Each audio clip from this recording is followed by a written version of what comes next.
trying to share this because this is always the most nerve-wracking bit. Here it comes. Excellent. Yes, I think. Excellent. See if I can get it to do slideshow if possible. Ah, brilliant. Yes. Thank you. Thank you very much for that introduction. And obviously, thank you to Queenie for inviting me. It's lovely to get the invitation. It's been a pretty intense academic term. So it's kind of nice to have this in my diary to look forward to. It's quite hard to go after Eugene's excellent presentation. I've taken a slightly different approach. So I thought I'd give a more kind of overview. So I'm drawing on different projects that I've been involved in and the literature, I guess. So mine's a bit more general. I hope that's okay, and a little bit more informal as well. So forgive me if you're expecting a more kind of in-depth, project specific talk, but hopefully it will be okay. So I spent a few minutes thinking about, varieties and how we could categorize Chinese educational migration. And the ones that jumped out for me, because obviously I can't talk about everything in 20 minutes, were destinations, motivations, family formations, which obviously Eugene has just brilliantly touched on. And I'll just give some examples from my own research on that. And then intended plans, almost post-education versus outcomes, because one thing I do want to just highlight is that often families, migrants, students, they have these intentions and things don't go to plan in real life. So it might be just worth reflecting on that a little bit. Things that are also important, but I thought I won't talk specifically about, although I am going to mention age in a minute actually, but age of migration is obviously important. The literature, really focuses on from very young children, so preschool age, migrating for different types of education, and that's education very broadly, up to obviously university students and even mature students and beyond. So age is an important consideration when we think about education, or the age of the migrant. Duration of study also important. Are we talking about very short-term study abroad, 1 term, even a few weeks? Certainly in the UK, we're seeing a trend towards what we could call super short-term study abroad. So things that just last a couple of weeks versus, a 3-4 year degree, a PhD. So there's different, obviously, how long you're studying abroad for impacts your experiences and the kinds of capital you're able to acquire during that period. And then linked to that, of course, is level of study. So the research that I've mainly been involved in, but actually I'm going to contradict myself in a minute, has been higher education. So undergraduates I'm particularly interested in, but master's level PhD is also very interested. And then I've done quite a bit of work on younger children as well, moving for preschool and primary education. So I'll come back to that. But level of study obviously is another variety that we could talk about, but I am aware that we want to keep this quite pithy. Destinations, where are students going? I find it quite hard actually to find a comprehensive data source on this. There's lots, you can kind of piece it together from different sources. ICEF Monitor, which is a kind of international education kind of association, do publish quite a lot of data on Chinese students overseas. But just a general search suggests that the UK is, as Yuqin talked about, is very popular. Canada, Australia, and the US. And I'll come to language in a minute, but this isn't an accident. And the fact that these countries are Anglophone, I think, is significant. I found this. I don't know. I'm not commenting on the quality of these data, but I found this quite interesting chart looking at Chinese students overseas, comparing 2015 and 2022. And you can just see some sort of subtle shifts in where students are going. But of course, you can see the importance of the UK, again, the US, Canada and Australia. There has been a little bit of research emerging that COVID may have impacted some of these destination choices. I've read that, you know, Australia is perhaps less desirable than it has been in the past, for example, but, you know, this is kind of emergent research because obviously we're still relatively close to the lifting of restrictions on students' travel and so on and so on. So we'll be interesting in a couple of years to look back at and see whether the pandemic has had an impact on where students are going. But I'm pretty confident that it hasn't impacted the desire for students to go overseas. I think that desire is still there, and will continue as far as I can tell. Okay, so motivations. So why students, in my experience, seek an overseas education in particular. I've worked, and I'm not the only person, I know a lot of people use Pierre Bourdieu's concepts of different forms of capital, cultural capital, social capital, economic capital, symbolic capital. I still find, you know, these ideas actually very interesting, and I find that they work with a lot of educational migration, despite the fact, as we know, that Bourdieu was conducting really detailed ethnographic empirical work in France. I think some of these concepts are still helpful for understanding, you know, why people seek an overseas education.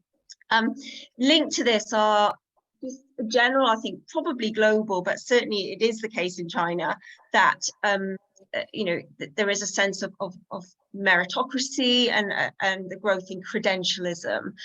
In other words, there is a sense that to succeed in life, you have to acquire credentials, you have to do well in school, you have to go to a good university, and so on and so on. And there is a prevalent sense that this is down to an individual kind of individual merit. That's what I'm trying to say. So it's very much put on the individual and their family. You know, if you don't succeed, then it's your fault, in a sense. It's kind of, failure is pathologized in that sense. So to go to, in that context, that conceptual context, to think about, you know, a better education.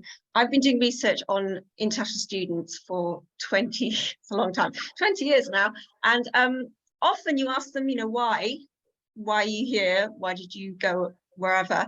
And they'll answer, to get a better education. And certainly back in the day when I was doing my PhD, one of the things I wanted to unpack was this notion of a better education. And what does that actually mean if you kind of scratch the surface? Because obviously better is very vague, and it means different things to different people.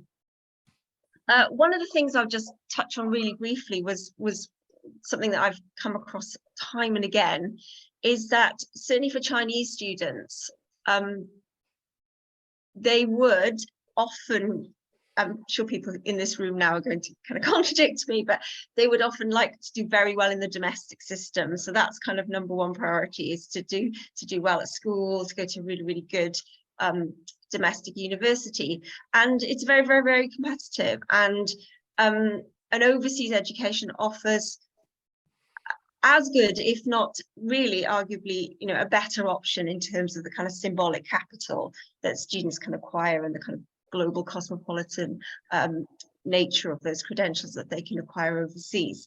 So I think a sense of failure is often tied up with international education. Not always, obviously, I'm not generalizing to all cases, but certainly a lot of students that I've talked to have said, well, I wasn't doing that well in school, so my parents thought, well, just go overseas and it'll work out, you know. So I think that's not, that discourse is not, it has been discussed in the literature, but it's still kept fairly kind of quiet. Secondly, obviously, perhaps, is this desire to acquire credentials, whether that's an actual degree certificate or it's a kind of body of learning. It is interesting because most of the social science literature on overseas education amongst Chinese students really do focus on the symbolic value of having a degree from a particular university, for example, rather than acquiring a body of knowledge. So rather than the kind of pedagogy surrounding study abroad and what you're actually learning. So the content of what's being acquired in terms of learning seems to be less important than the end point, as in the degree certificate, what you come away with, which is interesting. And then linked to this kind of symbolic capital is the importance of language. The literature has shown that many students will go overseas to improve their language skills, and it seems to me more complicated than just saying, well, students become fluent. I mean, fluency itself is, you know, you can talk to any linguist or person who studies the sociology of linguistics, and you know, fluency is itself a kind of, you know, moving bar. It's not black and white, but it's about picking up various nuances in language, and it's often about accent as well. So accent has come through as a kind of really important aspect to language learning. So acquiring an American accent when you speak English, or a British accent when you speak English, rather than what I've been told, you know, sort of a Chinese English accent. So, you know, these kind of things,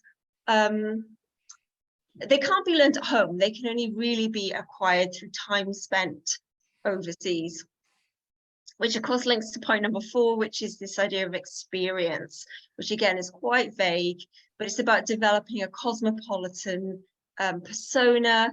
It's about, I mean, Iwa Ong, you know, in her very old book now, Flexible Citizenship, talked about this brilliantly, how young people, you know, will go to the States to create a whole person that's able to move around the world, that has fluency in different languages, has, you know, a variety of accents when they speak a variety of different languages, and even more than that, the kind of experience you acquire can involve cultural tastes, so taste in food, understanding of music. And this goes back to Bourdieu's ideas, you know, around the kind of the whole package when we're talking about culture, what an overseas experience gives you. You know, it kind of fluency when speaking about TV programs or films or books, or so it's a kind of, it's very hard to pin down, but it's kind of a broader experience than it is possible to acquire staying at home and studying at your local or your domestic university. Okay, I need to speed up a little bit. Family formation. So Yu-Chin talked about this. I've been interested in this from the start of my research career, really, is how educational migration often results in split families, so often results in people living in different countries, whether it's children or parents and grandparents, or one parent here, one parent there, siblings in different places. And yeah, it's a complicated decision, you know, who goes, who stays, you know, why children end up in one country and parents in another country, and so on and so on.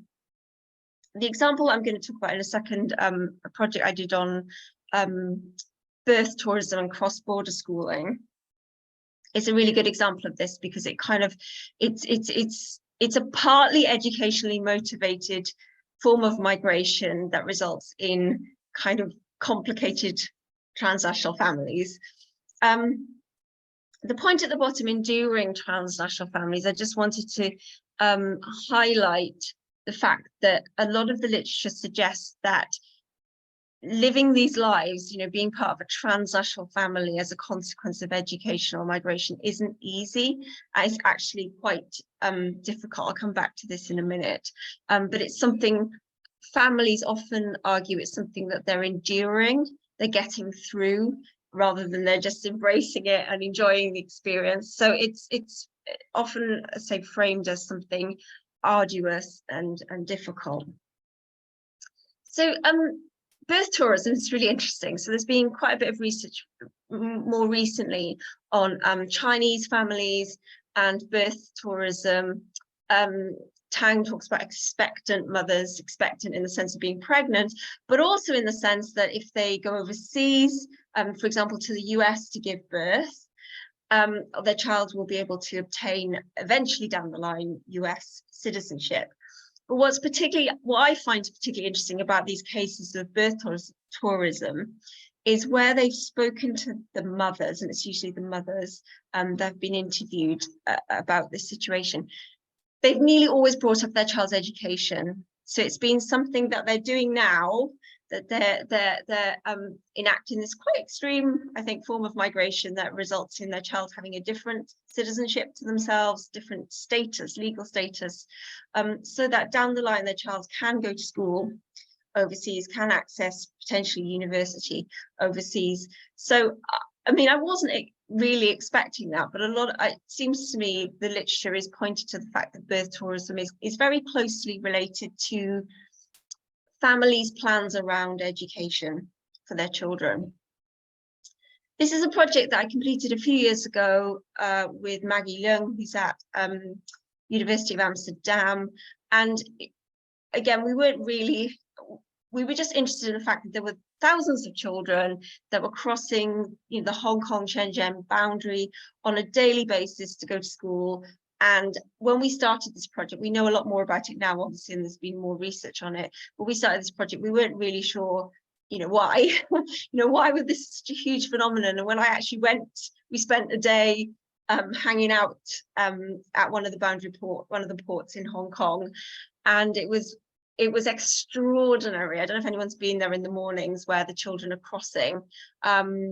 I should have included some more photographs, but yeah, an extraordinary sight of hundreds and hundreds of children moving, supervised by nannies, or in some cases teachers, across the border. So very briefly, it's got time. I'm kind of running out of time. Why is this happening? So it's related to birth tourism. So the child that's crossing from Shenzhen into Hong Kong will have been born in Hong Kong. And this is rarely an accident. Actually, it was planned that the mother would travel to Hong Kong when heavily pregnant to give birth. This is also tied up with what was then, of course, the one-child policy. So families were able to have a second child without a penalty attached to that. But for the sake, for this presentation specifically, schooling was really important when we talked to the families. So they said, well, my child, if they go to school in Hong Kong, they just get a better education. And we're like, what do you mean by a better education?